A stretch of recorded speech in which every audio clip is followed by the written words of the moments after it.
स्वामी विवेकानंद साहब लिखियो शेवा जे चैप्टर ते सॼा 20 सुफ़ा।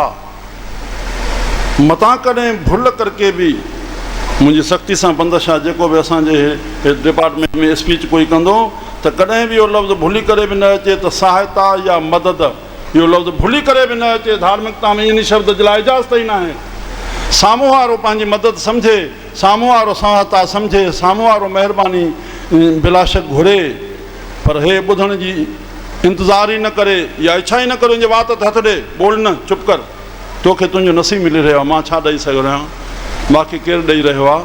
और शेवा जे अखरनि में बि चैप्टर पंहिंजे ॿुधाइण जे लाइ, अगरि जेका शेवा थिए त ईअं ॿुधाए, जंहिं विषय जी शेवा आहे हिन विषय जी हेतिरी शेवा थी, विधवाउनि जी हेतिरी शेवा थी, ग़रीबनि जी हेतिरी शेवा थी, कई से केरु आहे तूं करण वारो, विषय खे विच में रख, बसि ख़तमु।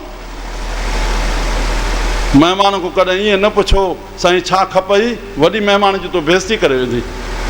महिमान खपई, उहो महिमान शान वारो कीअं सरबो, छा घुरिजई साईं, ईअं न मुंहिंजा प्यारा अचे वठो।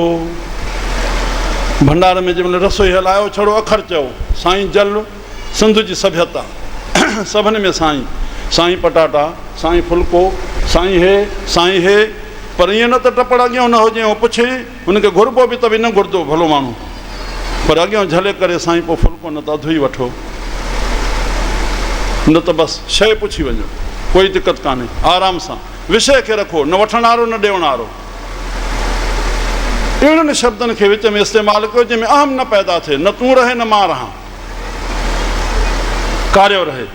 संसार में कार्यो त हलंदो, तूं केतिरो पूरो कंदे, तुंहिंजो कहिड़ो आहे, हे तुंहिंजे लाइ आहे, आश्रम आहे, घर आहे, दुकानु आहे, तुंहिंजो न आहे, तुंहिंजे लाइ आहे। जेकी परमात्मा तुंहिंजो नसीबु तोखे ॾिनो अथई, तूं बि सुख वठि, ॿियनि खे बि सुख वठाए, इहे असांजे लाइ आहे, जंहिंखे जेकी मिलियो आहे। श्री राम।